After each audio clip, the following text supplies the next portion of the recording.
Entonces esperemos que se vayan conectando.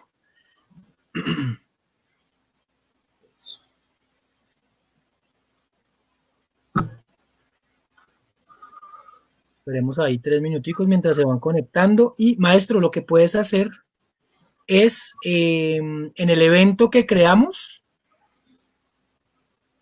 ven, si quieres hagamos una cosa. Si quieres hagamos una cosa mientras estos 3 minutos. Apaguemos los micrófonos acá y nos conectamos por Teams, ¿vale? Bueno, por mí, Sí, señor, por Meet, por Meet. que tienes mal. No, por Meet. ¿Tienes la conversación abierta?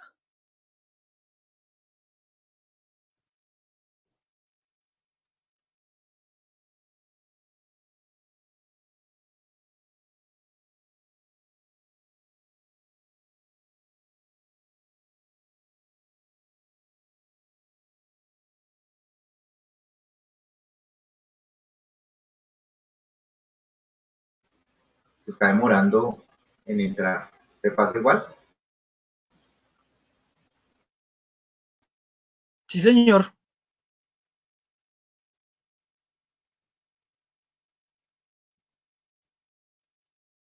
¿Tú ya tienes la reunión, maestro?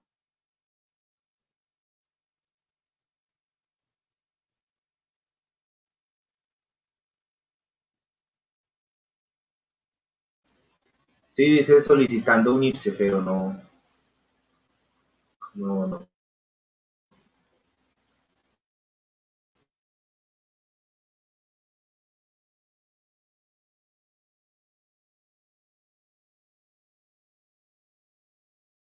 Te voy a enviar otro link al WhatsApp para que ingreses por ahí y nos vemos en Meet.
Bueno, para todos, para todas, muy buenas tardes.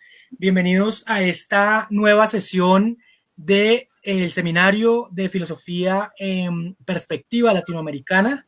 Estamos aquí nuevamente con el maestro Rogelio Acevedo. Bienvenidos a esta tercera sesión, el hambre como pretexto filosófico.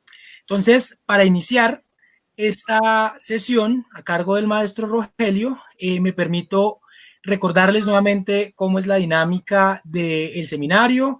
Se realizarán 5 sesiones que tratarán los temas filosóficos más apremiantes de la realidad actual, los cuales se debatirán, serán tratados pues, por personas expertas, y comenzaremos entonces a entregar el contenido para que podamos ir avanzando. Esta sesión está articulada con las dos primeras. La primera, recordemos, para aquellos que no pudieron acceder, queda en la página de Montaña de Letras. La primera era las tareas imperativas de la filosofía hoy.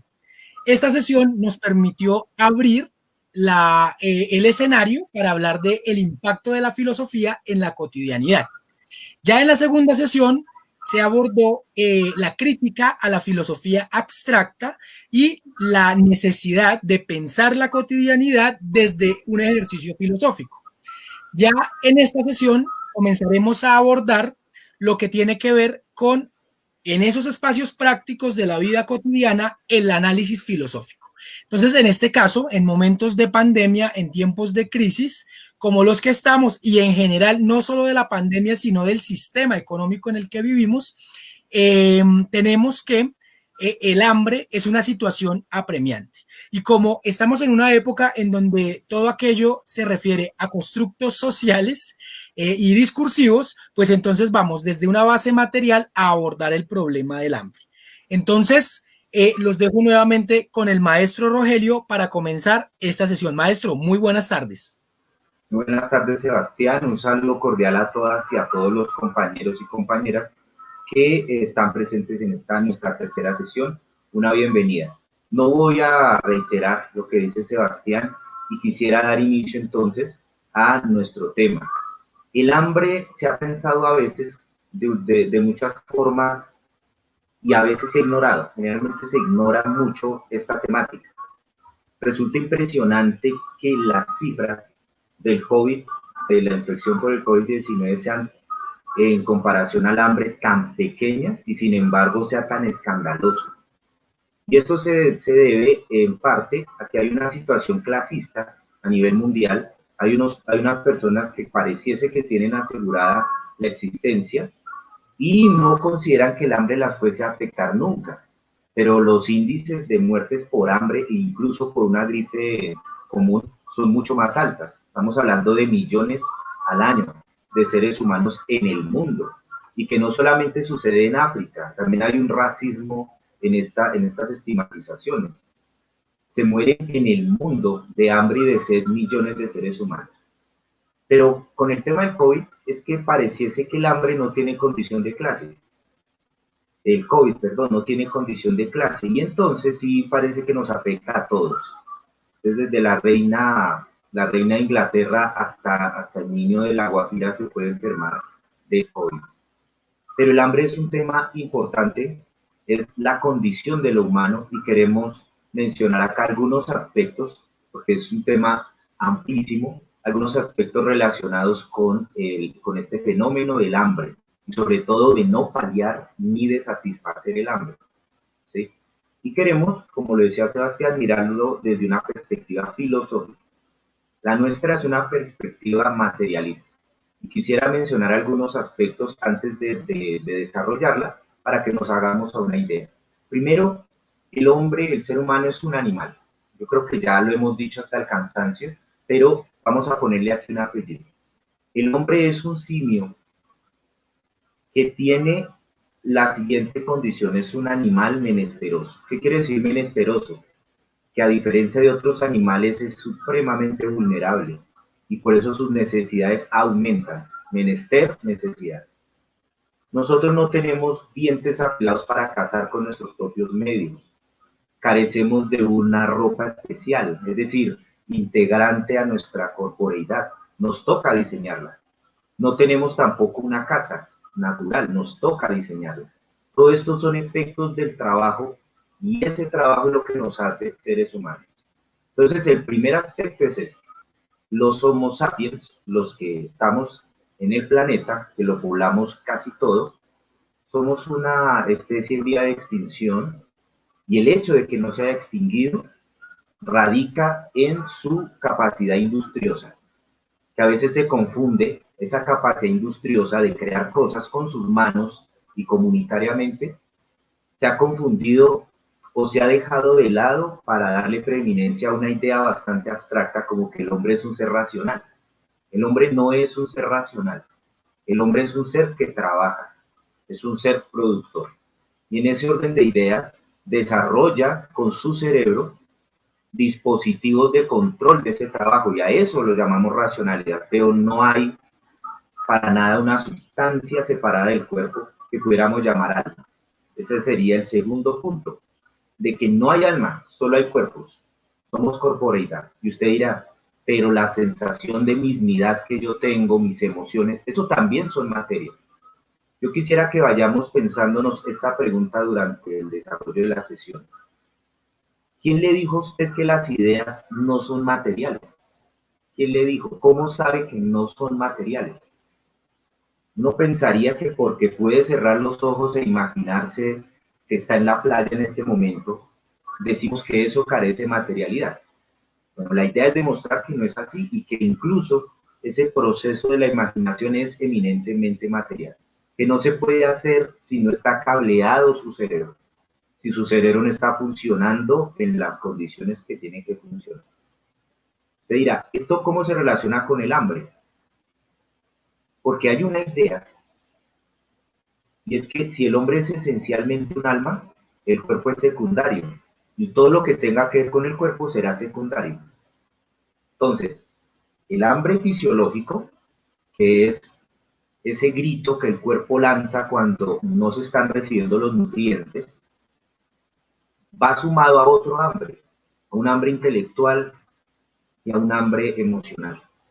Esas también son necesidades que hay que satisfacer en la vida y no son álmicas, son corpóreas, son fisiológicas. Esa es, digamos, la hipótesis que queremos salvar.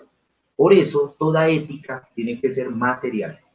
No puede hablarse de una ética de los valores, de una ética abstracta en los cielos filosóficos, sino en la cotidianidad.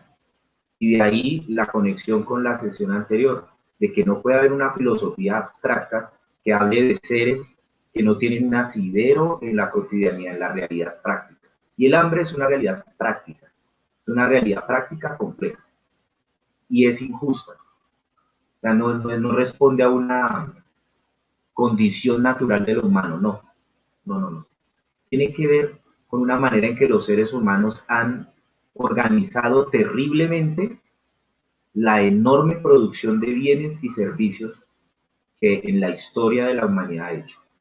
Entonces, esa es una tercera parte, tendría que relacionarse con la historia.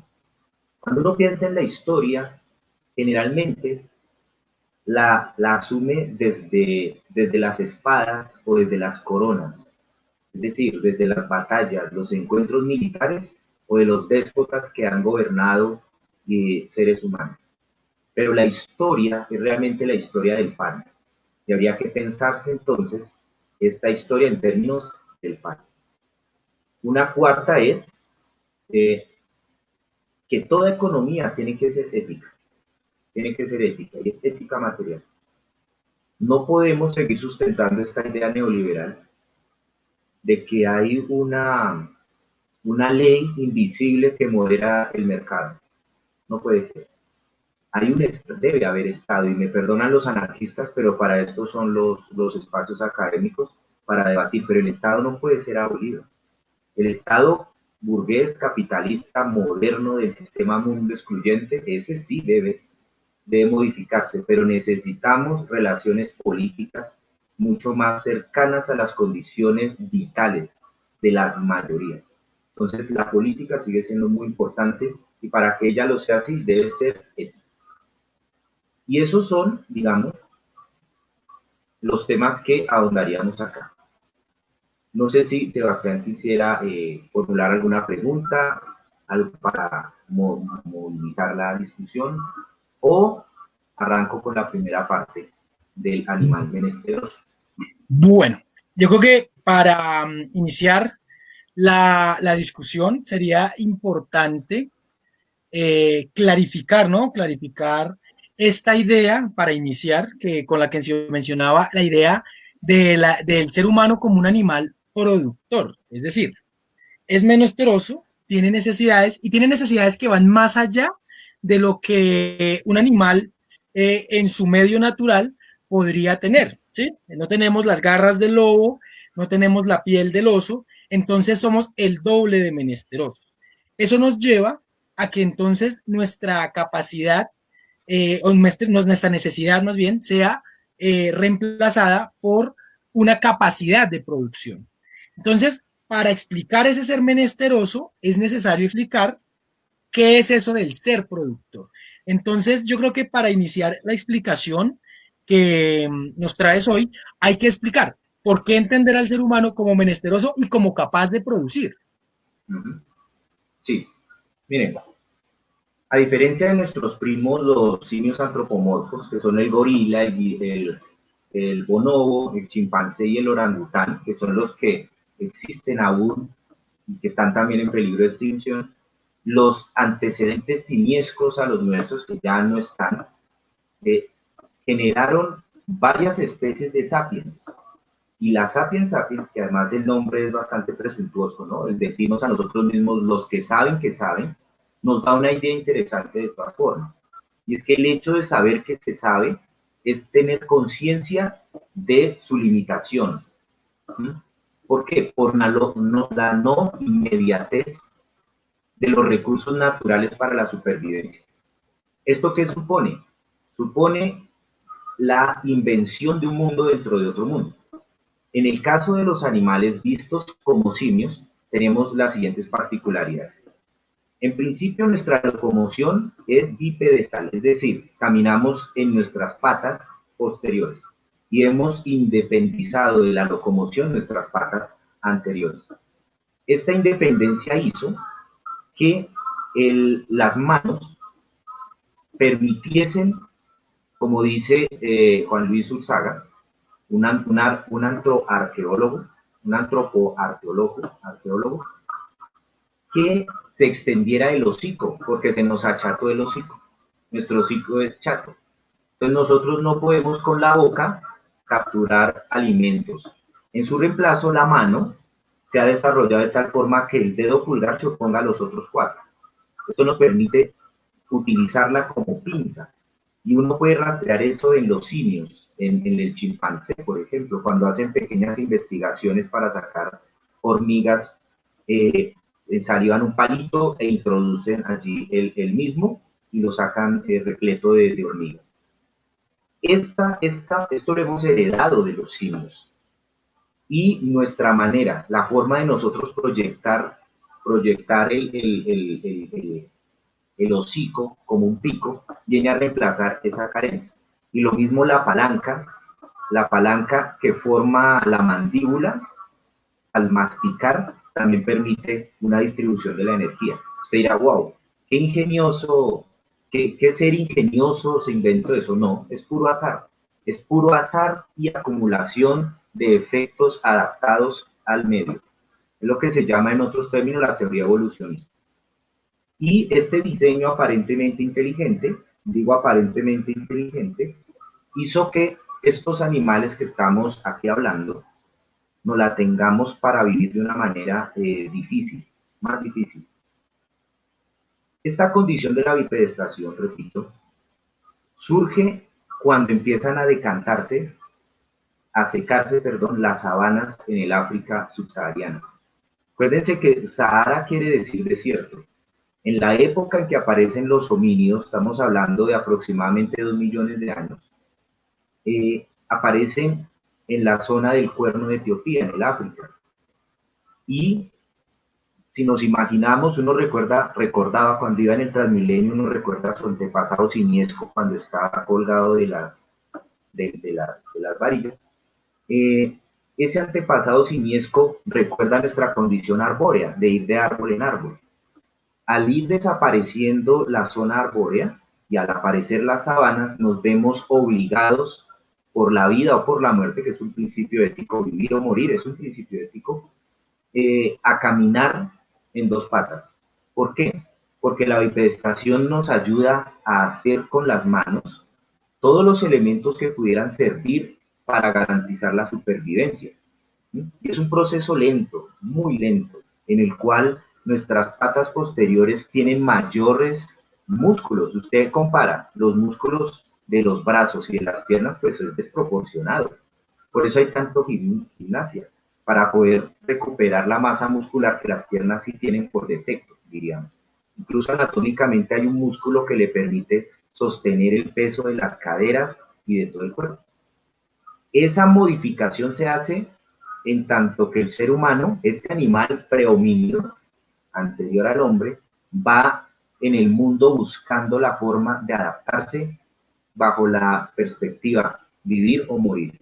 Principio ético fundamental, la diferencia entre alimento y veneno. Esa es un principio ético. Y resulta entonces que, ¿cómo hace para comer? Si ya ha dejado su dieta no vegetariana, sino herbívora. El vegetarianismo es un constructo social posterior. Estos son herbívoros, porque a veces comen insectos y demás, pero es una condición básicamente herbívora.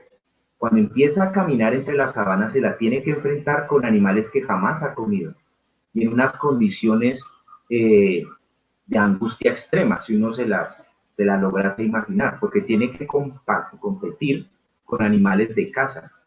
Nosotros no somos capaces de ir a cazar una gacela, ni menos desde la ciudad.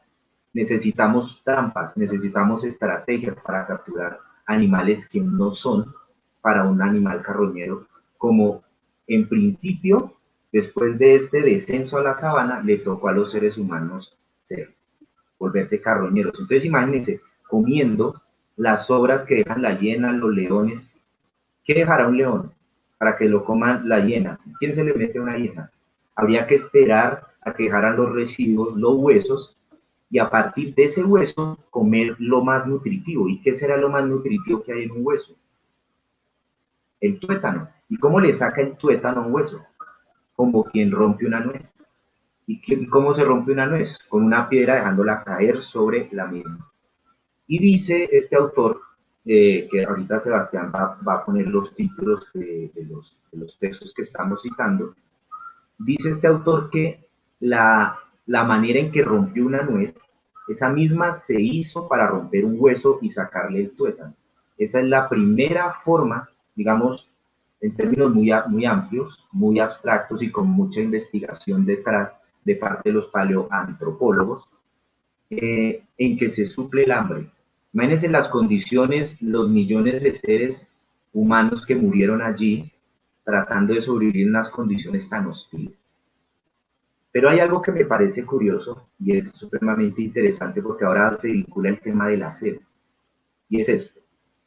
Los seres humanos empezamos a perder pelo. O sea, lo tenemos reducido en algunas partes del cuerpo. Los demás mamíferos son llenos de pelo, llenos de pelo, repletos de pelo, tienen ropa propia. Nosotros no.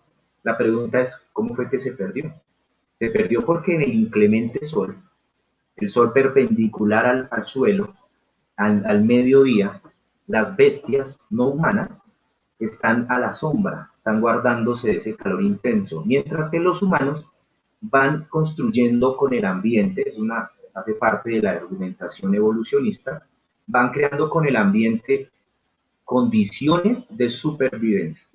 ¿Y cuál es esa? Aumentar las glándulas sudoríparas y sudar a chorros y la bipedestación nuevamente, porque los rayos solares caen sobre la cabeza. Eso explica por qué tenemos pelo en la cabeza en detrimento de lo demás. Y el cabello tiene entonces esa función de bloqueador solar. Al mismo tiempo, las glándulas sudoríparas expulsan, secretan, en este caso sería secretar, secretan agua para regular la temperatura, ¿sí? Eso Eso tiene una ventaja evolutiva porque mientras las otras bestias que sí fueron capaces de capturar la gacela o el antílope, están a la sombra y no se meten al calor y además ya están saciados, estos animales indefensos pueden acercarse allí y hacer lo que otrora no podrían. Estas dos condiciones de la bipedestación, las manos independientes de la locomoción, la conservación del pelo como una cuestión térmica, eh, la sudorización o el aumento de glándulas sudoríparas como estrategia de hidratación, manifiestan cómo el animal humano, en tanto animal, no se queda en la simple vive o muérete, hace lo posible para vivir. Ese es el principio de lo económico. Es el principio de lo económico. Ahora, ¿cómo se generó el alma? Hay un texto que se llama Animismo, de unos antropólogos españoles, que uno de ellos se llama Alonso Puente Ojeda. Y él dice que este sapiens, que por eso se dice sapiens sapiens, logró crear una especie de mapa cerebral, como lo tienen todos los animales. Tienen un mapa cerebral que registra las sensaciones de lo externo y lo reproducen en su mente de manera casi que calcándola. Bueno, y ahí nos metemos en un problema epistemológico de si es posible conocer la realidad. Pero dejémoslo a un lado. Concentrémonos en el tema de lo cerebral. Y resulta que esa idea de que puede haber una representación del mundo dentro de mi cabeza, o sea, yo cierro los ojos y puedo reproducir con la imaginación lo que hay fuera, se responde porque hay un cableado, unas redes neuronales que permiten mapas mentales. Y esos mapas mentales también hicieron creer que existía una sustancia independientemente de lo que se ve. Y que el hombre primitivo, pero quiero aquí recalcar que yo no digo hombre primitivo en el sentido ni machista ni racista, decir que esos pueblos por allá, no. Todos de alguna manera tenemos esos elementos. Digo primitivo es en el tiempo, en los albores de la humanidad. Este animal primigenio logra aceptar que los demás cosas que ven en el mundo también tienen alma. Es el origen de la religión, ¿sí? Y este origen de la religión permitió a la larga mantener el trabajo, porque el trabajo no es natural. El romper una nuez o un hueso con una piedra no es natural, es producto de la investigación animal, que los animales investigan, los orangutanes investigan, solamente que no lo pueden transmitir a las demás generaciones porque no tienen un canal comunicativo articulado en símbolos como si lo tenemos nosotros. En ese orden de ideas, el alma es tan solamente una estrategia cerebral para regular la economía. Y mire que ya estoy diciendo bastantes cosas en términos de un criterio ético que es vivir o morir. Y bueno, y ahora viene la historia del pan. Y Sebastián mencionaba algo y era todo esto para responder que lo productivo y lo económico. ¿Por qué digo yo que la historia es historia del pan? Porque la palabra pan tiene una carga semántica entre nosotros que somos eh, cristianos culturales relacionado con el trigo y el cultivo del trigo y con la producción de pan en la Eucaristía cristiana, ¿sí? Pero también con el pan sin levadura que hacían los judíos. Y tenemos que irnos más allá a la Mesopotamia. Desde allá nos viene esa historia y es uno de los legados de nuestra cultura latinoamericana, ¿sí? El judeo-cristianismo. Y con eso hay que ponerle muchos paréntesis que se entiende por judeo y por judeo-cristiano. No son idénticos, se trata de una construcción cultural que atraviesa la Europa medieval, la construcción de una especie de cristianismo que luego se impone acá mediante la colonización. Todo eso constituye la cristiandad y lo judío-cristiano. Ahora bien, estos animales productores eh, empiezan primero,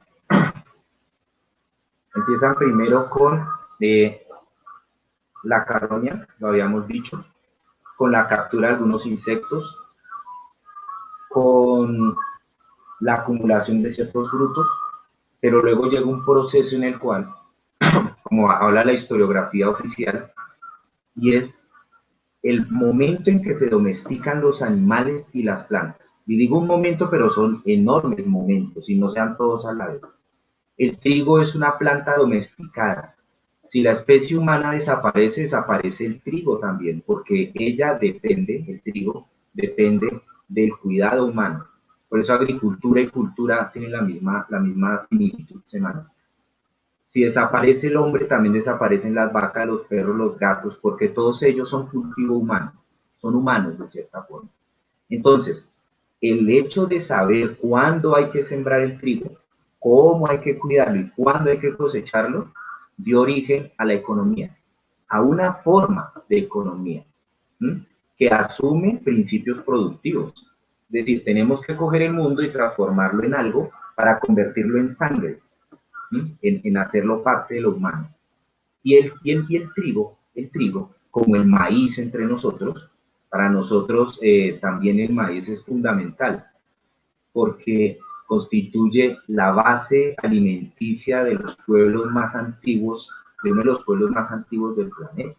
Estoy refiriéndome a los olmecas, a los toltecas, a los mayas, a los náhuatl, todos ellos con la base del maíz, y son hombres del maíz, como diría Miguel Ángel Asturias. Un libro que se llama así, una novela, Los hombres del maíz, porque están hechos de lo que se alimentan. ¿Mm? Ahora bien, la agricultura supone un paso que está asociado también con el abandono de del entorno rural y la invención de las ciudades. Esta invención de las ciudades implicó la construcción de estamentos donde poder acumular la comida y saber acumularla. Por eso uno de los temas importantes es la refrigeración y la forma de almacenar los alimentos. Pero esta división entre la ciudad y el campo, que en alguna parte lo mencionábamos, es característica de las civilizaciones del caballo, de las civilizaciones de los machos, de las civilizaciones de un Dios Padre, ¿sí? Que empieza a oponerse a las concepciones matrilineales, a las concepciones de la tierra como mater, como productora de vida. En ese orden de ideas hay que situar esta historia del pan, y que siempre es una manera de suplir o de calmar el hambre. El hambre fisiológico, pero también el hambre intelectual, y bueno, de eso hablaremos ahora. Y posteriormente viene la parte de la industria. La industria. La industria ya supone un desarrollo de lo tecnológico asociado a la agricultura y también por una subordinación de la agricultura y la invención de la esclavitud. Y ahí está la clave. En el momento en que se inventa la esclavitud como una forma de producción que da el origen a la economía, es que podemos hablar de sistemas económicos no equivalenciales que generan víctimas. Y estas víctimas generalmente han sido otros pueblos, desde la perspectiva del pueblo dominador, claro está, y de las mujeres. Por eso nuestra crítica a la filosofía estandarizada es que asume como normal esta exclusión de otros pueblos y la exclusión de las mujeres, pero son más formas de exclusión y que están asociadas con unas formas de producción de excedentes, o sea, que las pueden acumular en las ciudades, pero que no tienen nada que ver en términos equitativos con la distribución. Bueno, paro ahí un momento para volver al set, a ver qué nos tienen allí. Bueno, maestro, no, en la exposición que llevas, has mencionado dos cosas que son fundamentales para entender el desarrollo de la vida humana y sobre todo el núcleo esencial que es la necesidad, ¿no? La necesidad es el elemento que permite comprendernos desde la función productiva. Pero me resulta muy complejo comprender como una transición que haces entre el hombre o el ser humano como capaz de producir como productor y luego como constructor de la economía. Yo creo que aquí hay que matizar esta diferenciación porque si bien lo productivo conduce a lo económico, no podemos decir que el ejercicio productivo per se es económico, sino que, es decir, del tránsito de lo productivo subyace la economía. El simio ancestro del sapiens, en el momento determinado en el que debe modificar la naturaleza, hace un acto productivo, es decir, deja de ser un sujeto de necesidad, ¿cierto? Porque encuentra la satisfacción aquí a la mano y se convierte en productivo, porque debe utilizar otro tipo de herramientas para su subsistencia. Pero ese acto en sí mismo no es un acto económico, sino que la economía es posterior. ¿Cómo podrías tú explicar ese tránsito entre lo productivo y lo económico? Bien, sí es pertinente la aclaración porque se puede caer en reduccionismos de ese tópico. Miren, sí, hay que partir del modelo de ser humano que tenemos. Si seguimos con la idea moderna de concebir seres humanos solos, aislados de los demás, no podemos entender casi nada. Hay que asumir al ser humano ante todo, no solo como un ser menesteroso, sino como un ser gregario, que cuando inventa toda esta idea del animismo que mencionaba ahora, y se inventa los mitos y la religión, es allí cuando se vuelve un ser comunitario. Es decir, los seres humanos somos simios gregarios comunitarios. No he dicho colectivos, eso es otra cosa, comunitarios. Y solamente en una sociedad organizada que tiene relaciones de poder, o sea que hay unas, como diría Foucault, unas formas jurídicas que determinan los comportamientos de los cuerpos. Pero habría que decir que estas formas jurídicas son míticas, o sea, están establecidas desde los mitos que tienen los pueblos. Y esa manera de distribuir los cuerpos y cómo deben convivir, cómo se tienen que relacionar los unos con los otros, determina también la forma económica. Porque sin esa forma económica, pues se acaba el cuento.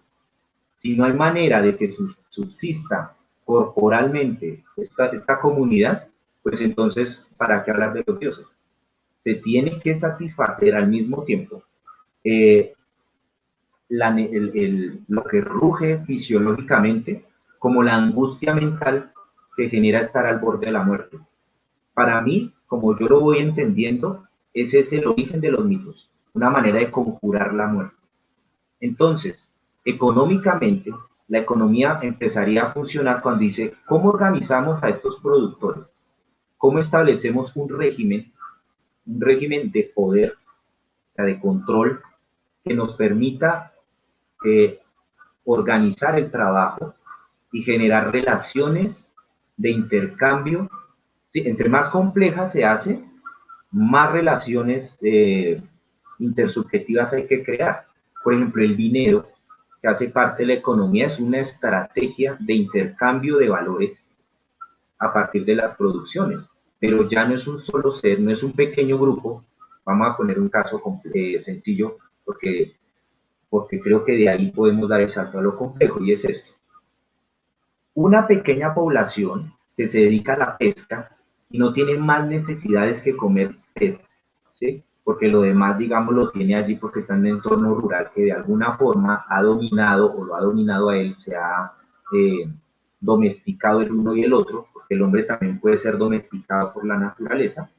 En esas condiciones, la base de la pesca no necesita un mayor desarrollo tecnológico y tampoco necesita establecerse unas relaciones de poder mayores.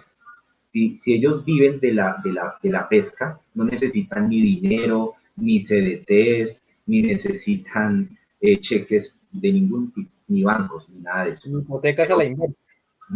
Ni hipotecas a la inversa, ni mucho menos, exacto. Entonces, en la medida en que va complejizándose la sociedad y aumenta, digamos, la población humana, y van apareciendo oficios y se van especializando cada vez más, es necesario crear un sistema que regule esa producción. Entonces el dinero es uno, el trueque es uno, y lo estoy diciendo de manera un tanto errónea, porque se puede hablar de dinero en una sociedad esclavista. Claro que sí. Los nahuas tenían el chocolate, o sea, la semilla de cacao como moneda, y era una moneda internacional, porque yo no creo que se pueda utilizar el concepto de nación para hablar de las comunidades mexicas y otras comunidades nahuas que habían ahí, pero era un intercambio, la moneda del chocolate o el quetzalcóatl, las plumas de quetzal, perdón, eran monedas, pero eso no quiere decir que no tuvieran esclavos o que no tuvieran un sistema de producción basado en la tierra. No, está ahí.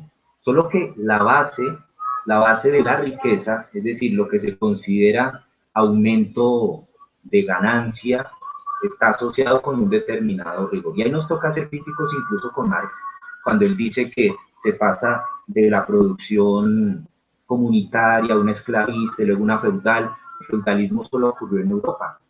Esa categoría feudal no puede aplicarse a otras regiones, por ejemplo a la China, nada que ver. Y uno escucha eso, ¿no? Entonces, bueno, para no irnos por la rama, a medida que aumenta la población y se va haciendo más complejas las relaciones humanas, es necesario inventarse unas relaciones intersubjetivas, que eso le estudia la teoría de juegos también, de ver cómo se relacionan, cómo se establecen los roles entre las personas, el que compra, el que vende, el mercado, el distribuidor, ¿sí? Todo eso ya hace parte de una economía, de una forma de economía. Y en eso establecería yo una diferencia. Bueno, digamos que ya para darle también paso a la interacción del público, que hay dos intervenciones interesantes aquí en espera, eh, hablar de esa producción, ¿sí? Y de la relación con la economía, es decir, el elemento inicial de nuestro análisis es el hambre. El hambre nos conduce a convertirnos en sujetos productivos y hay toda una elaboración que pues se va dando a medida que se va avanzando, ¿no? Tú mencionabas ahorita el análisis de Marx, pues efectivamente las limitaciones del pensamiento de Marx en su momento pues condicionan a que pues, el sistema de pensamiento estuviese ubicado en el estudio de la producción desde una concepción lineal de la historia, ¿no? Una antigua Grecia, un lejano oriente históricamente. Pero dentro de esos análisis que tú planteas, me parece importante también que se destaque el hecho de que hay situaciones humanas que si bien son producto de la producción, valga la redundancia, escapan a la economía. Y aquí habría que darle la palabra a personajes como Freud, por ejemplo. ¿Sí? ¿Cómo entiende uno el ejercicio de la producción en el campo del deseo, por ejemplo? ¿Sí? De aquello que está de puertas hacia adentro, dice Enrique Dussel. ¿Cómo hacemos para interpretar eso como un acto productivo, pero que no escapa a los fines de la economía? Y eso es o que escapa más bien a los fines de la economía. Y es un problema que dentro de la teoría marxista clásica, por ejemplo, se pasa por alto, porque se presupone que acabando una forma económica o dando el tránsito de una forma económica a la otra, además a través de medios revolucionarios que coinciden con las formas objetivas del momento, vamos a cambiar una serie de cosas que hacen parte de la producción, pero que no ligan a la economía. Entonces, por ejemplo, el problema de la exclusión social, el problema del sexismo, el problema del machismo, todo ese tipo de problemas que si bien tienen un asidero en una estructura económica general, pues escapan a ese análisis. ¿Cómo explicar ese tipo de cosas como una forma productiva? Sí, muy interesante, porque a veces creo que ese es uno de los problemas que se tiene cuando se habla en una concepción del conocimiento compartimental. Cuando uno dice economía, parece que deja a un lado una serie de elementos que le son constitutivos. O el otro extremo. Tal vez alguien pensaría que como vamos a hablar de economía, vamos a hablar de números. Y resulta que lo que es mucho más relevante, o lo que es relevante, es mirar el problema que se intenta resolver. Y aquí el problema que se intenta resolver es el hambre. Me parece oportuno lo que tú mencionas trayendo a Freud, sobre todo la concepción filosófica de Freud, porque él utiliza en su obra terminología económica, ¿sí?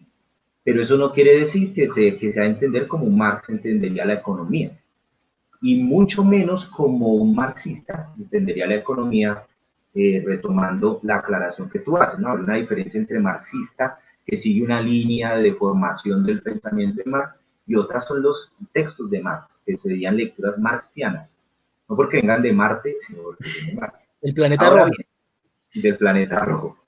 Y resulta que Freud sí se interesa por la economía, pero no la llama así.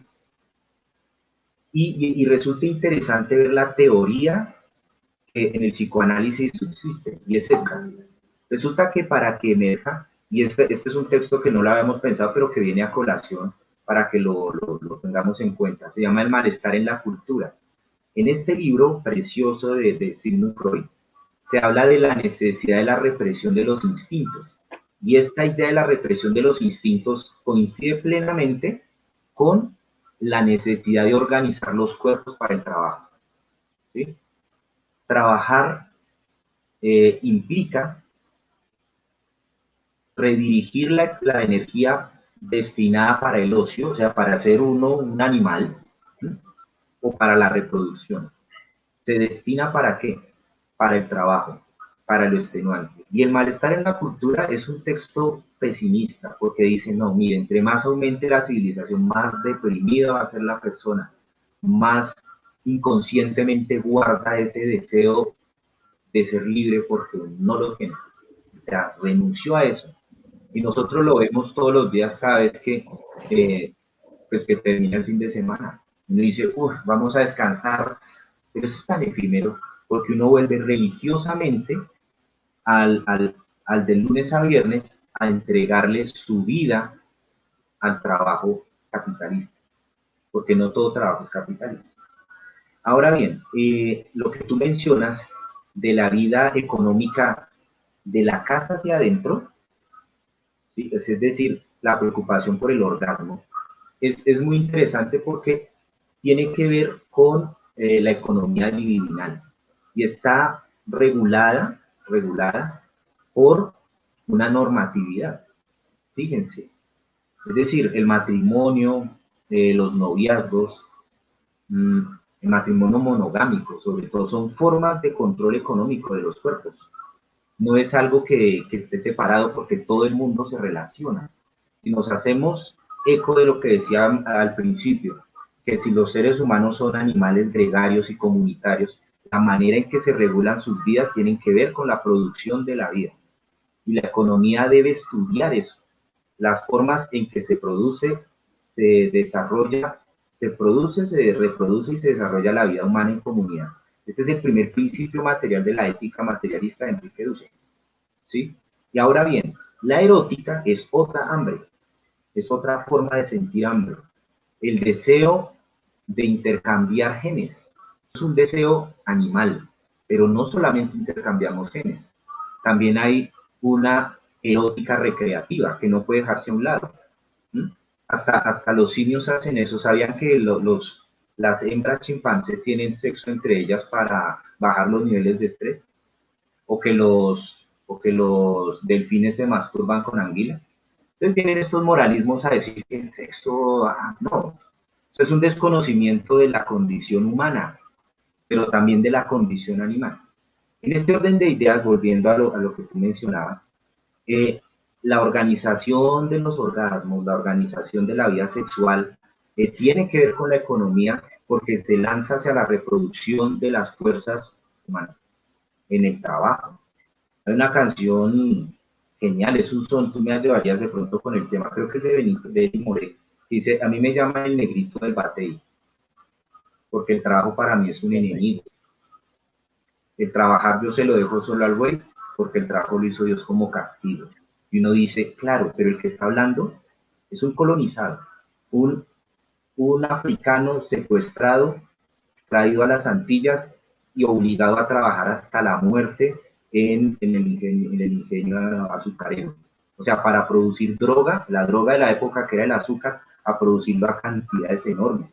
Dígame en qué momento esta persona puede recrear su sexualidad. Sí, y estoy poniendo el extremo. Entonces hay que buscar otras formas de resolverlo. Y a veces se toma de una manera un poco, eh, digamos, abstracta. Volvemos al tema de la filosofía abstracta. Eh, Cuando separamos los temas, uno diría, pero ya metió otra vez el sexo acá, no es que está relacionado. Léase El malestar en la cultura y verá, léase Eros y civilización de Herbert Marcuse. Ahí él está diciendo, mire, es que a usted le roban energía erótica para vendérsela a la producción del capital y luego el capital se lo vende a usted en forma de entretenimiento. Sencillo. O sea, usted tiene una vida miserable sexualmente y entonces ahí consume pornografía para poder saciar eso. Así funciona y eso hace parte de la manera en que la economía se mira. Si uno se pone a mirar solamente que el débito o que el haber o que el PIB, puras cifras, digo, sí son valiosas, pero eso es tratamiento técnico. Y uno no puede confundir la técnica con el problema. Es como si yo dijera, ¿cuál es la esencia de la matemática? De la aritmética en este caso, que 2 más 2 es 4. Usted no entiende nada si se sabe solamente la tabla de sumas. No entiende nada. Usted tiene que saber cuál es el criterio y la relación humana que está detrás de 2 más 2 es 4, porque hay una relación humana.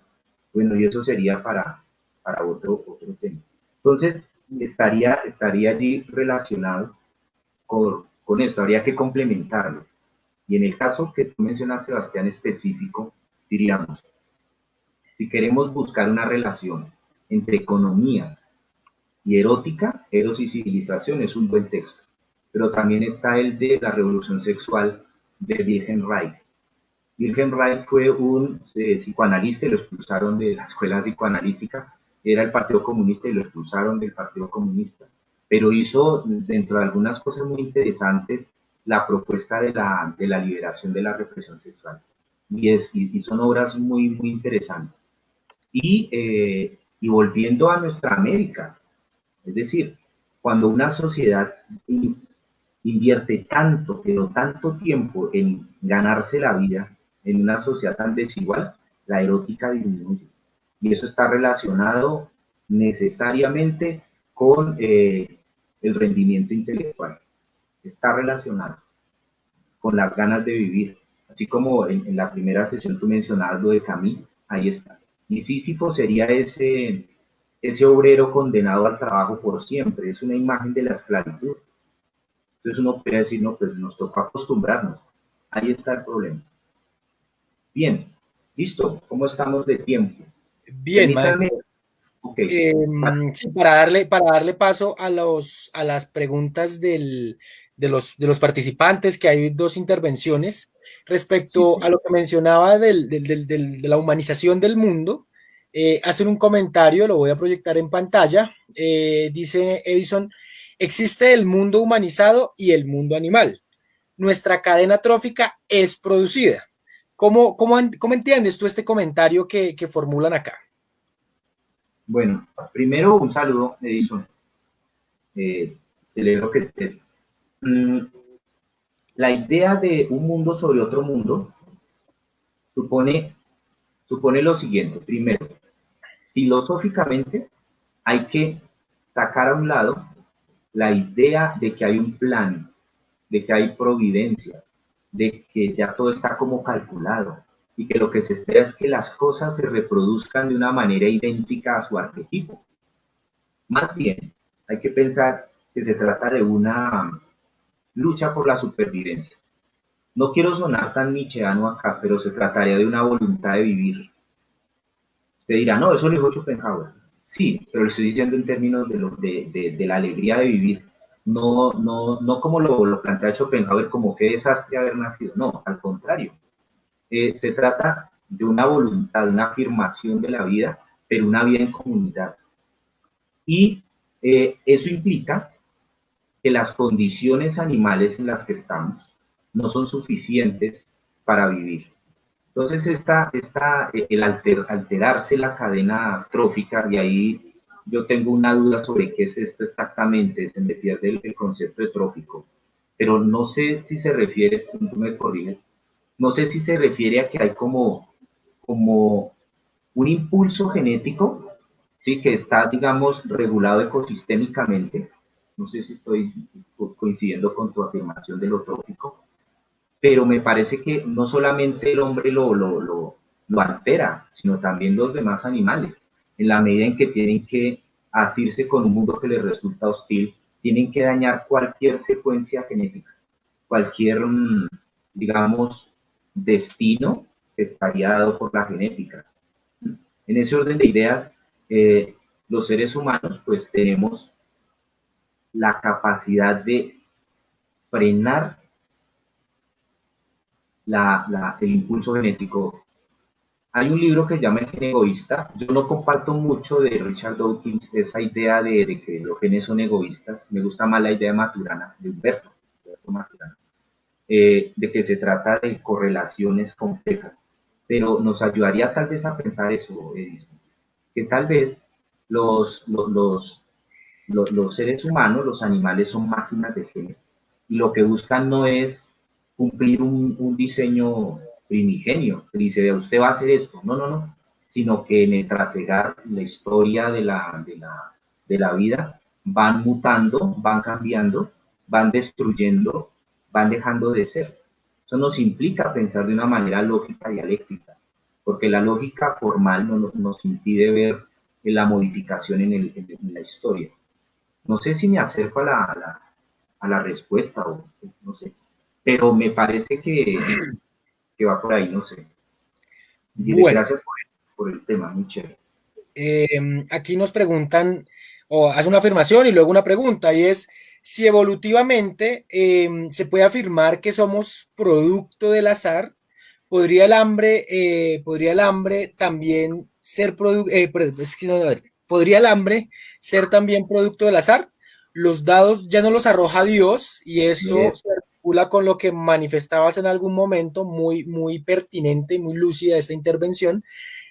Ya los dados no los arroja Dios, sino el sistema económico. Y esto nos permite, vamos, articular con el orden de la conversación que estamos teniendo, y es que la economía permite entender que los seres humanos dan un tránsito entre ser sujetos, ser seres productivos, a ser dioses con muletas, ¿no? Entonces, en este orden de ideas, esta intervención me parece muy lúcida. ¿Qué respondes tú a esta situación, maestro? sí, la pregunta tiene elementos interesantes porque primero, esta idea de que Dios no juega los dados que se le acuña a Einstein es ante el asombro que tiene este físico por lo que viene desarrollándose a partir de la propia tesis de él, o sea, la mecánica cuántica. En la mecánica cuántica lo que impera es el pensamiento del azar, ¿sí? En ese orden de ideas, cuando uno dice Dios no juega los dados, yo me atrevo a decir es que no hay Dios, por lo menos no en el sentido de un Dios totalitario que ya haya creado un orden, ¿sí? Que dice, no, es que a mí nada se me escapa, es un Dios totalitario que dice, no, incluso si usted va a pecar, yo ya sé que va a pecar y cuándo lo va a hacer. No es una idea totalitaria del ojo del contemplador que todo lo observa, ¿sí? Que todo lo tiene bajo control. Es una idea totalitaria de lo religioso. Y la economía, algunos autores como Hayek pretenden que, que la economía regule la vida humana, como si ésta tuviese algún tipo de mecanismo autónomo, como si fuese autorregulada. Y por eso él decía que había que eliminar el Estado. Nosotros estamos diciendo no, no, no, no. La economía es un producto humano y es producto del azar, pero no de cualquier azar. Es un azar que se va acumulando en la historia. O sea, a partir de la impronta de ensayo y error, se van corrigiendo ciertos detalles, otros no, y se perpetúan los errores. Pero digamos, no hay un modelo, no hay un criterio absoluto, no hay el molde en el que se diga tiene que ser así. No, no lo hay. Y en ese sentido es azaroso. Por eso cuando se habla de que hay que acabar con el régimen capitalista, se está hablando de algo mucho más complejo que acabar con una forma en que se explotan los cuerpos. No hay que acabar no, no sería el término. Hay que criticar y sobrepasar una civilización que concibe a los cuerpos como elementos de trabajo, que los reduce a homo faber, como decía el amigo romano. El Homo faber se quedó en la fábrica, en la construcción. Y resulta que no. Es decir, tenemos que ser mucho más que eso. Y en ese sentido, el no saber de historia, pero no la historia narrada, sino sobre todo la historia en términos de sus confrontaciones, nos permitirá evitar el azar. Que es un azar raro porque ya viene condicionado por la manera en que nosotros, en que Occidente, digamos en este preciso instante, ha creído que son las cosas. Y eso responde a un mito. Por eso la acotación de Sebastián, que es un dios con muletas. Esta frase es de Freud. El hombre es un dios con muletas. Es un dios que si quiere volar, alguno de ustedes quiere volar, tome un avión. Esas son las muletas de este dios que quiere volar, de este animal que quiere volar. Entonces pueden jugar con la frase y decir Dios o animal, las dos cosas. Solamente que quiere ser Dios. Y en el cristianismo primitivo, en el cristianismo más originario, se habla de eso. Dice, es que Dios se hace hombre, pero no cristiano, se hace hombre porque quiere que los hombres sean como Dios. Eso está en el cristianismo más primigenio, antes de que se condenara el cuerpo y antes de que se empezase a, a crear el cristianismo imperialista. Bueno, démosle paso a más preguntas. Antes de que se convirtiera en la cristiandad latina, ¿no? Además del Imperio Romano. Es muy interesante, ¿no? Porque esta idea de la regulación, de la idea del azar, nos permite dar el tránsito a la siguiente parte de tu exposición y es el tema de la regulación, ¿no? Es decir, el sistema económico se nos ha querido mostrar como una esencia allí etérea que tiene el poder absoluto y que además es inamovible. Incluso los mismos discursos de análisis económico desde los pensamientos que se oponían durante el siglo XX, me refiero básicamente al marxismo, asumía la economía como un establecimiento allí inamovible, ¿no? Y eso procede del análisis también de la materia, ¿no? De pensar que es que la materia es previa al ser humano, previa a la intervención y es algo allí que está inamovible y que obedece a unas leyes autónomas. Y ahí, con base en la intervención que hacían ahorita en el público de el azar, eh, ¿tú crees que toda economía debe estar regulada políticamente o es posible que la misma economía, como es el principio humano, como lo hemos venido viendo, tenga sus propias leyes?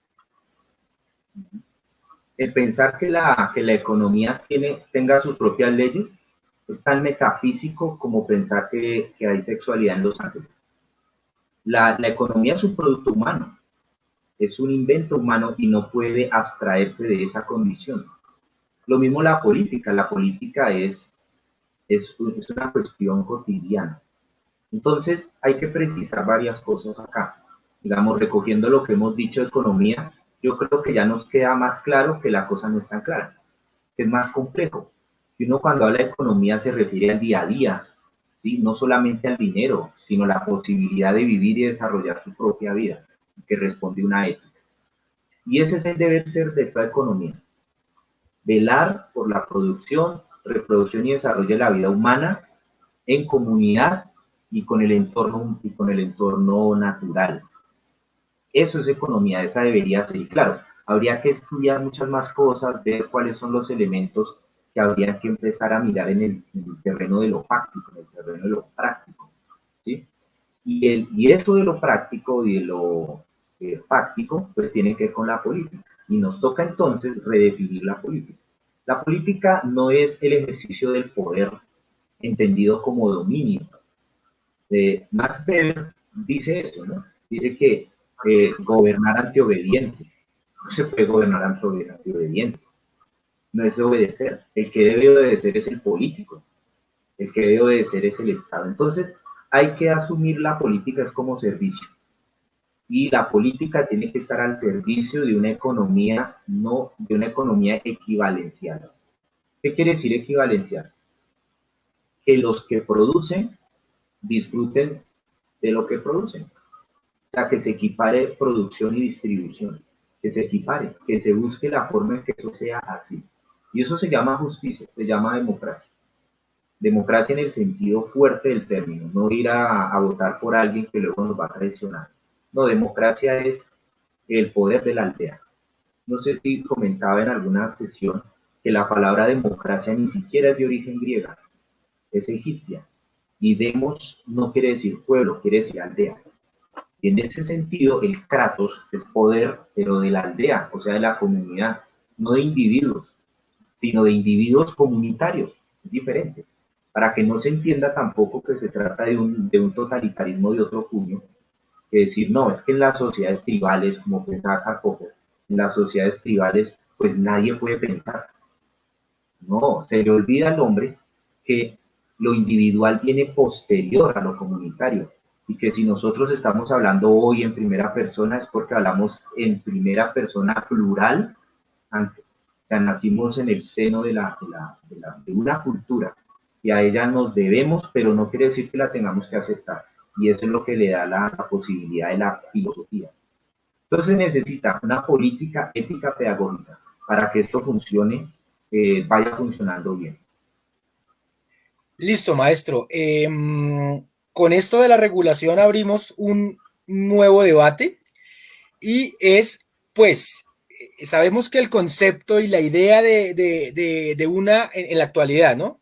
En el campo práctico, la idea de una economía que sea regulada ha sido muy macartizado, ¿no? Sobre todo en los tiempos que corren desde desde principios de los 90 hasta nuestros días, con todo lo que implicó en términos geopolíticos la caída del bloque soviético y toda esta situación y esta idea de comunismo. Entonces la pregunta que formulan aquí muy concreta el maestro Andrés Cruz es la economía con o sin manipulación del mercado. Y esto nos permite un debate incluso más interesante porque nos permite acercarnos a la idea, una cosa es la economía y otra cosa el mercado. Una cosa es el mercado y otra cosa el mercado capitalista, ¿no? Y dentro de la lógica del hambre, que es lo que estamos como elemento esencial, nos permite comprender. ¿Qué respondes tú a esta pregunta del maestro Cruz? Sí, es interesante porque, fíjate, la economía, incluso yo venía pensando en una cosa. Los nombres que tienen las ciencias, unas traicionan un poco, porque uno dice economía, filológicamente, quiere decir la norma de la casa, o sea, cómo se normatiza, o sea, tiene un carácter muy jurídico, pero si uno dijera ecología, ya la cosa cambia, ¿no? Me dice, pero es que la ecología habla de otra cosa. Yo digo, pero si usted lo piensa bien, ecología y economía deberían ser lo mismo, ¿no? Se trata de hacer que la vida del planeta, del nicho humano, permanezca. ¿Y cuál sería la diferencia con la economía? Entonces uno diría, no, las normas del mercado. Y es acertada no solamente la división que hace maestro Andrés, sino también tú, Sebastián, cuando dices, y es que se confunde mercado con economía sin más. Y a todo mercado como capitalista. No, hay un mercado que es capitalista y hay un mercado que no lo es. ¿Cuál es la característica del mercado capitalista? El robo, básicamente. Es decir, cuando tú te consumes una Coca-Cola, ahí se está acumulando centenar de trabajo acumulado de las azucareras de mucha parte y también de los elementos que eso la fabrican. Por otro lado, las patentes que ellos exigen donde se distribuye la gaseosa, ¿sí? Esa gaseosa que además no alimenta, o sea, es extraño, ¿no? Me dice, yo consumo esa vaina, pero eso no me alimenta. O sea, es pura, voy a utilizarlo acá no con el ánimo de insultar, sino justamente de lo como se define, basura. Porque basura es lo que al tú consumir no consumes realmente. Es decir, el empaque de alguna cosa, la cáscara de un plátano, tú la vuelves basura porque dices, eso yo no lo voy a consumir. Y resulta que esto no es de consumo. Lo mismo el café, y ahí, bueno, ahí tenemos que hacernos una autocrítica. Pero esos no son alimentos, no son alimentos. Bueno, el caso es que el mercado capitalista tiene tras de sí historia de la explotación, de la extracción de mano, de fuerza de trabajo robada, o sea, no paga. no solamente mal paga, no es el tema solamente el tema del plusvalor, sino valor absoluto en la esclavitud, el esclavismo. Y esa es la base, esa es la base. Entonces habría que cambiar el mercado capitalista por un mercado más equivalencial. Y la palabra manipulación suena interesante acá si uno la asume con la idea de poder. Porque uno dice, si estamos diciendo que el poder es dominio, ¿sí?, y que se impone por la fuerza, como diríamos, una lectura muy facha de Nietzsche, digamos, la voluntad de poder, ¿sí? Dice, entonces se impone el más fuerte, que realmente no es el más fuerte, es el más astuto, el que tiene armas, no es el más fuerte. Y se impone y dice, esta es mi verdad. Y dice, esa forma de poder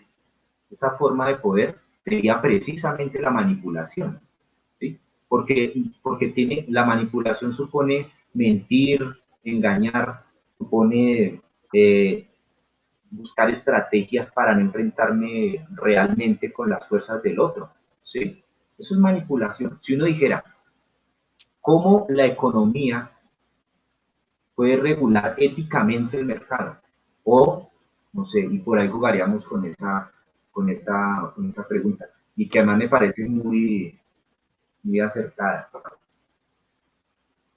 Listo, entonces, eso es un tema complejo, sobre todo en los tiempos que corren, ¿no? Hemos visto y llevándolo al plano de lo práctico, en una situación de crisis como esta, se nos ha dicho recurrentemente que la intervención de la política o del Estado como organización política en el mercado tiene unas consecuencias negativas, que esas consecuencias negativas se deben a todo, digamos, la estructura misma del mercado que está diseñada para que sea autosuficiente, ¿no?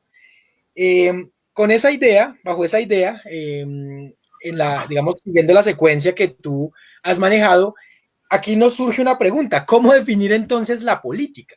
Porque nos mencionas dos criterios, es decir, el mercado debe ser conducido por unos criterios éticos, pero podríamos decir que la política, antes de ser política, se fundamenta en principios éticos.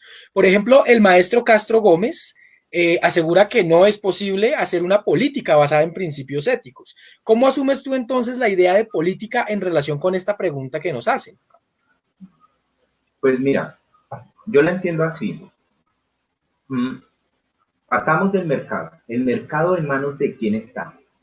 Realmente el mercado depende de los consumidores. O sea, es un problema social, un problema de la misma manera en que están organizados los cuerpos y sus conciencias para el consumo y la producción.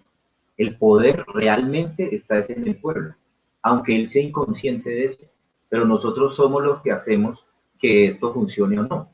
Con el tema de la pandemia se da clara cuenta de eso, no se da clara cuenta de eso. O bueno, más o menos, no es tan claro. Porque uno dice, si la gente se va a paro, es porque sabe que puede detener la producción, porque sabe que la riqueza que acumulan estos grandes empresarios, pues se debe sobre todo al trabajo de las masas. Y un trabajo que puede ser sobre todo bajo el chantaje. Es decir, bajo el chantaje de paga, trabaja o no te pago. Es que así son las condiciones laborales. Uno se pone a mirar las maneras en que se hacen los contratos laborales, todo es una zozobra, todo está mediado por el tema del despido. Y la alternativa es, si yo no trabajo, entonces me muero de hambre. Y eso, miren cómo aparece otra nuestra palabra acá, el concepto principal. Es el hambre como chantaje. El hambre como chantaje. Entonces, a mí me parece que la política, si se mira de manera abstracta, no tomando en cuenta que nosotros, el pueblo como tal, o la masa, y eso lo podemos discutir también, la diferencia entre masa y pueblo, son los que efectivamente tienen el poder. Eso es el poder. Y si no está regulado éticamente, pues sencillamente va a desarrollarse en una política del dominio que algunos que sí se dedican a estudiar las masas van a utilizar para poder manipular a estas grandes masas. Un ejemplo, muchos de nuestros gobernantes en el mundo, se basan en las convicciones religiosas de las mayorías. Entonces, en épocas de elecciones, van a los retiros espirituales y son católicos. Y al mismo tiempo se van con los protestantes pues, para congraciarse con los evangélicos. Y eso es pura manipulación de las masas. ¿Por qué? Porque saben que están jugando con el hambre intelectual y emocional que todos tenemos. Nosotros tenemos esas hambres eh, emocionales e intelectuales. Y así se manipula. De tal manera que cuando uno dice que la política no puede estar relacionada con la ética, entonces ¿de qué estaríamos hablando? Estaríamos hablando de un ejercicio abstraído de las relaciones sociales del poder. Ahora, sí, del poder como tal. Y esta idea de la ética y la política es muy vieja. Esto lo encuentra uno en autores como Spinoza, cuando dice, mire, la potencia es el poder de los pueblos en su generalidad. Tienen de alguna manera que desarrollar un representante, pero no es la única forma. La política no se decanta solamente en la representación. Se pueden hacer trabajo y relaciones políticas en pequeños grupos, barriales, comunitarios. Por eso fue tan significativa la Comuna de París para Marx. Entonces hay mucho que cortar allí. Yo definiría la política de la siguiente manera. Es un ejercicio consciente del poder efectivo que tiene la mayoría. ¿Sí?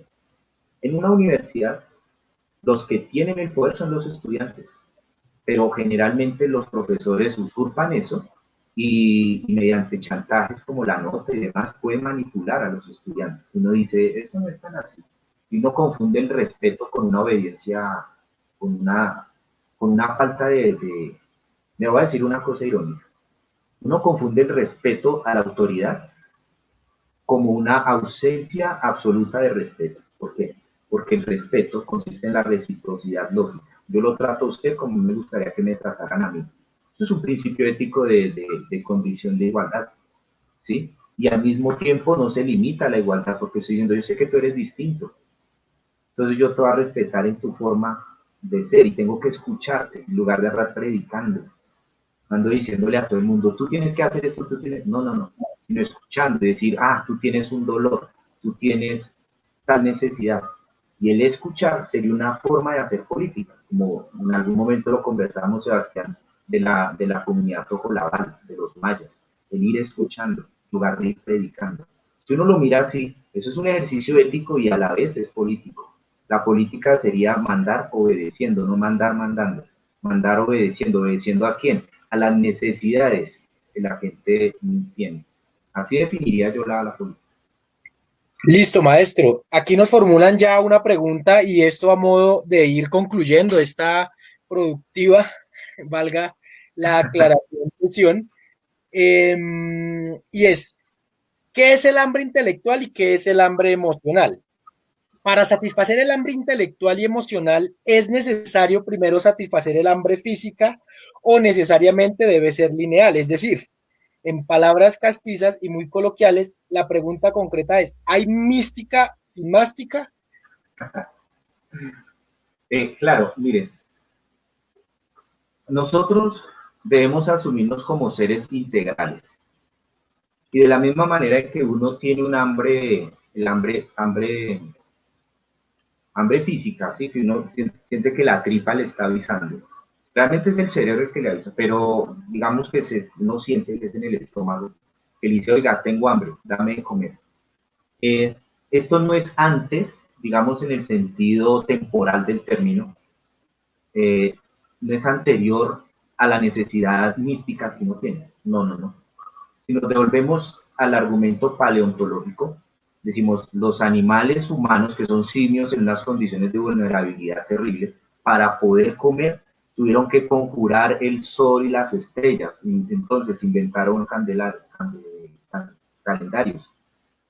Tuvieron que conjurar los animales que iban a cazar. Entonces pintaban en las cuevas el animal que iban a cazar. Diseñaron flechas. Todo eso es intelectual y es emocional a la vez. Y se da de manera sincrónica al mismo tiempo con el ansia de comer. Digamos, comer no es solamente introducir sustancias nutritivas en el cuerpo, no. Comer es un acto estético. Y cuando uno dice que comer es un acto estético, es porque está saciando también toda una relación de sensaciones eh, gustativas, cómo está presentado el alimento, cómo sabe ese alimento, en qué condiciones está el alimento. Digamos, a mí no me gusta almorzar y ver noticias, es desagradable, ¿sí? Y, y es un acto ceremonial también. Comer no es solamente introducir elementos en el cuerpo, entonces van de la mano, pero digamos ontológicamente, es decir, que ¿qué va primero? Uno diría que primero uno sacia el hambre física en tanto animal, pero un animal comunitario con estas condiciones tiene que resolverlo también intelectualmente y emocionalmente, porque para mí no hay diferencia entre lo intelectual y lo emocional. Cuando uno separa lo intelectual de lo emocional, yo no sé en qué cosa está pensando. O sea, ese elemento que tiene ahí en la cabeza, en su mente, está diciendo, wow, entonces, y hay unas elucubraciones por allá súper organizadas, matemáticas. Digo, eso no es intelectual. No, no, no. Eso es una reproducción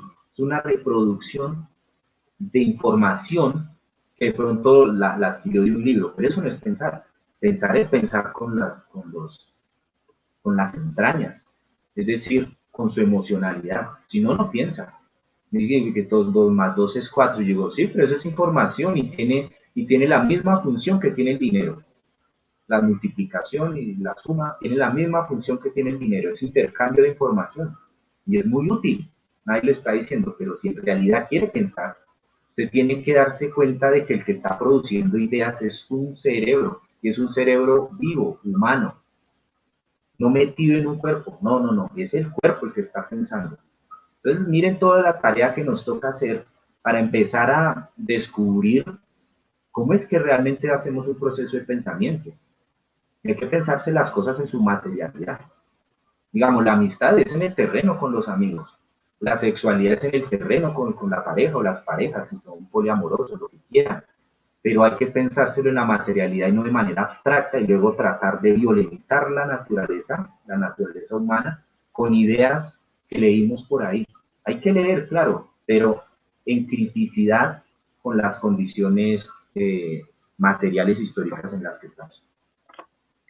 Bien, maestro, la última pregunta y esto nos da paso para ir haciendo la conclusión de nuestra sesión del día de hoy, que ha sido bastante enriquecedora, y es, ¿puede el hambre entenderse también como una creación artificial del hombre? Por ejemplo, la constante necesidad de consumir objetos, conocimiento e incluso el propio alimento a propósito del acto estético. Esta pregunta resulta pertinente en tanto estamos en un mundo que crea las necesidades, ¿no?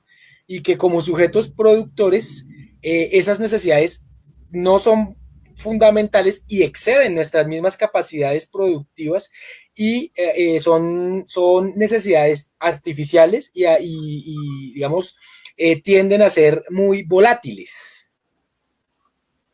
Sí, yo comparto la idea de que el hambre es artificial, porque nada en lo humano es natural. Es decir, usted dirá, ¿cómo que no?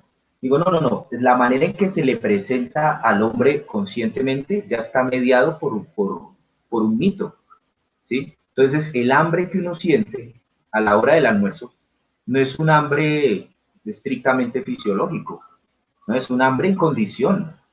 Digamos, si usted está acostumbrado a almorzar solo, se acostumbra a almorzar con más gente, en familia y demás. Si usted es de los que hace una oración antes de almorzar, todo ese ritual está allí y es tremendamente artificial, ¿sí? Pero eso no le quita lo verdadero. Tendríamos que discutir la diferencia entre verdadero y qué habría de entenderse por verdad, ¿cierto? Yo sí comparto la idea de que el hambre es artificial, pero tiene una base fisiológica natural que es pues, para decirlo en términos escuetos, cuando te consumes el oxígeno, cuando te consumes el azúcar, cuando te consumes la grasa de tu cuerpo, necesitas repararlo. Pero al hacerlo ya interviene la mano y la mano ya está mediada simbólicamente, ¿sí? Es decir, voy a ser un poco exagerado, esto se lo aprendí a Michel Onfray en un libro que se llama Cosmos, y decía, mire, uno puede comer carne, ¿sí? Y sin embargo usted hace toda una elaboración, la pasa por el fuego, le pone laurel, le pone un montón de cosas, la sazona para hacerla agradable a sus sentidos. Eso no es natural. Y de ahí se han pegado algunos veganos para decir, ¿sí ve? O sea, usted disfraza los sentidos para poder consumir eso. Yo decimos, pero decimos nosotros también, pero eso también se hace con los demás alimentos vegetales. Muchos vegetales toca cocinarlos. La papa uno no se la puede comer cruda. Pues, no sé, si hay alguien que hace eso, pues.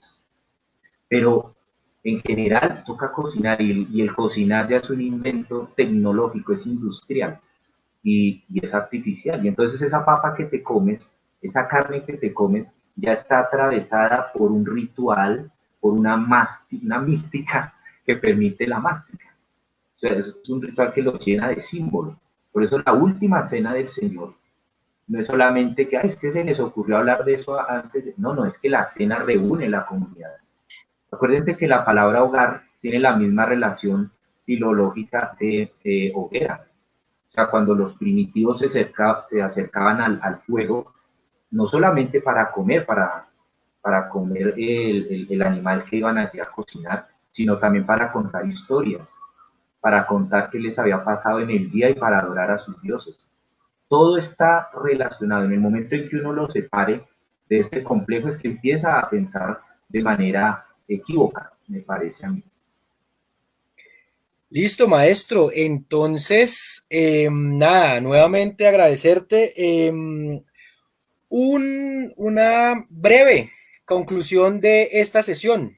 ¿Cómo podríamos entonces filosóficamente pensar el hambre en una sociedad donde esa necesidad es tremendamente visible, ¿sí? Que no es una construcción social, sino que es una realidad? Y cómo la filosofía nos aporta a entender esos problemas, porque como ya que estamos en ámbitos también teológicos, no solo de pan vivirá el hombre. ¿Cómo daríamos el cierre a esta sesión? Bien,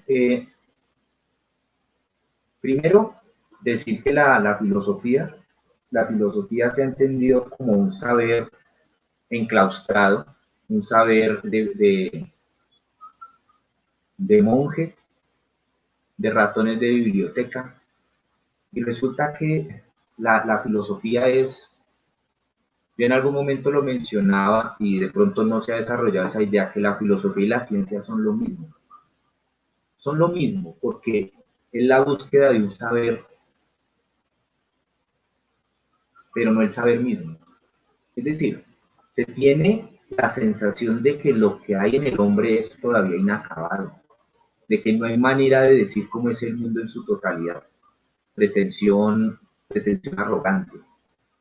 Y entonces esa idea de saber cómo funciona el mundo, por qué estamos aquí, eh, son preguntas que Duce mencionaba en un librito que se llama El pensamiento filosófico latinoamericano del Caribe y latino en relación a los pensamientos originarios de América. Decía que eh, hay unos núcleos problemáticos de los cuales siempre surge una producción de ideas de carácter filosófico. Entonces son las de carácter económica, que es la que mencionamos, que es el tema del hambre, pero también de carácter ético, de carácter estético y de carácter incluso metafísico o teológico, como lo mencionas tú. Es decir, ¿por qué el ser y no más bien la nada? Pero estas preguntas de por qué el ser y no más bien la nada, si se puede conocer a los dioses en sí mismos, todas estas son preguntas que se hacen en una sociedad que ha podido separarse del trabajo, que de alguna manera ha dividido a su sociedad en unos que pueden dedicarse a la producción de ideas, ¿sí? Mientras eso no es así, los que trabajan a su mismo ritmo tienen sus propios mitos. No se dicen de manera aislada, sino que el mito es altamente funcional. Entonces la filosofía en una sociedad tan altamente compleja como esta, que ha dividido el trabajo de esa manera, se muestra a veces como un saber que no se refiere a la cotidianidad. Y no se ha referido a la cotidianidad porque sigue todavía con los elementos históricos de Europa, lo habíamos mencionado, y eso lo hacía abstracto.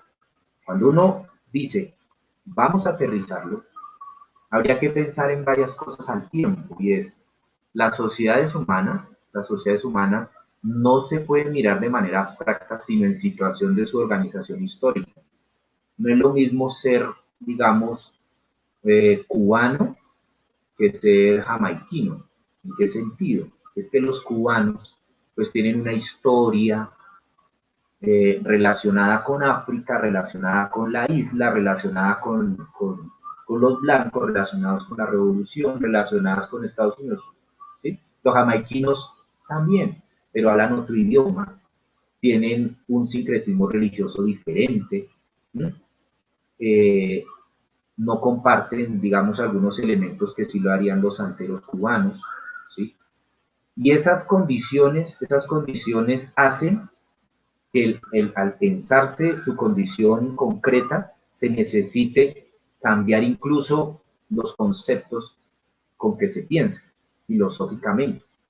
Lo voy a decir de esta manera más rápida. Manuel Zapata Olivella desarrolla un concepto que se llama idiosincrasia, en contraposición a identidad. Tú y yo podemos decir que somos colombianos, pero idiosincráticamente no.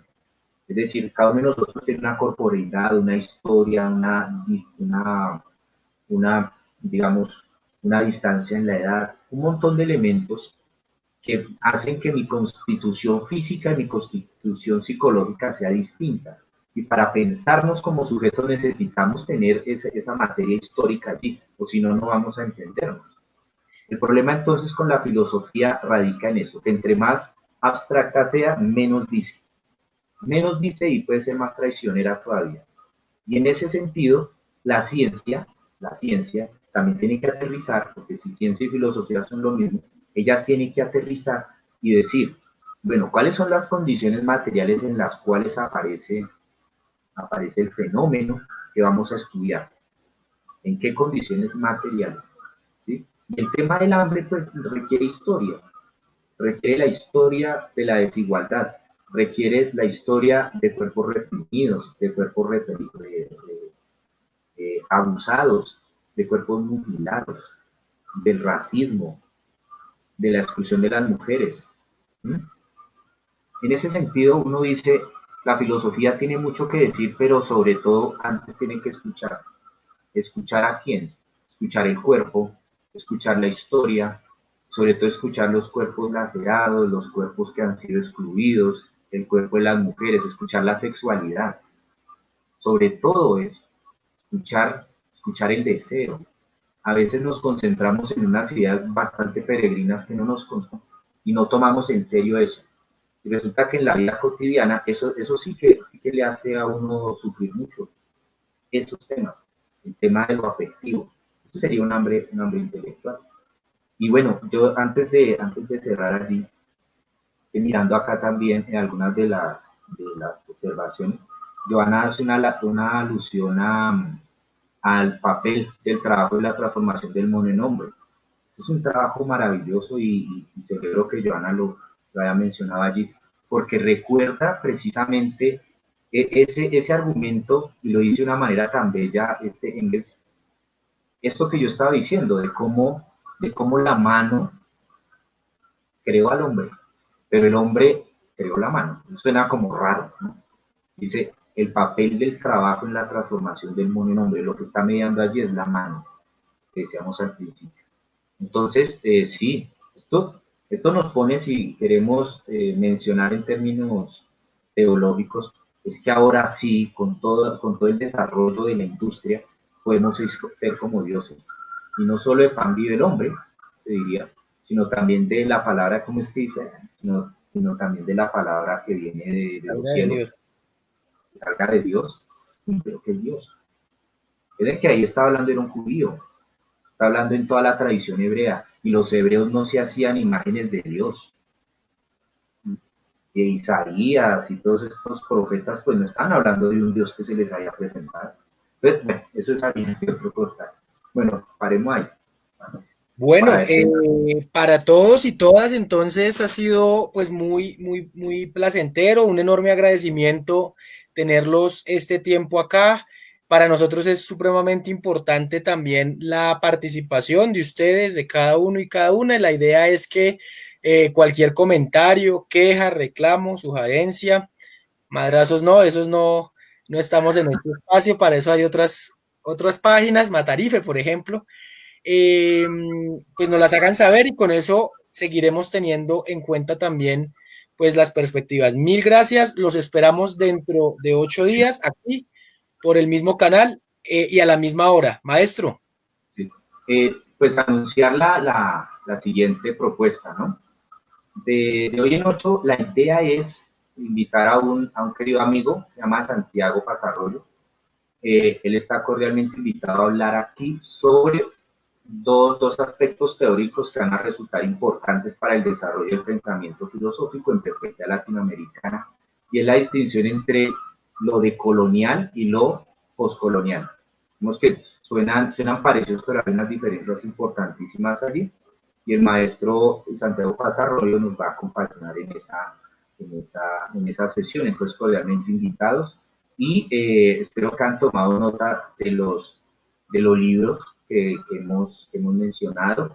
Si no, pues en la próxima estaremos pasando un listado para que ustedes se familiaricen y los puedan consultar también. Entonces, no sé si Sebastián vaya a decir algo más. Yo por el momento me despido y celebro mucho que sigan tan fieles a nosotros. Muchas gracias.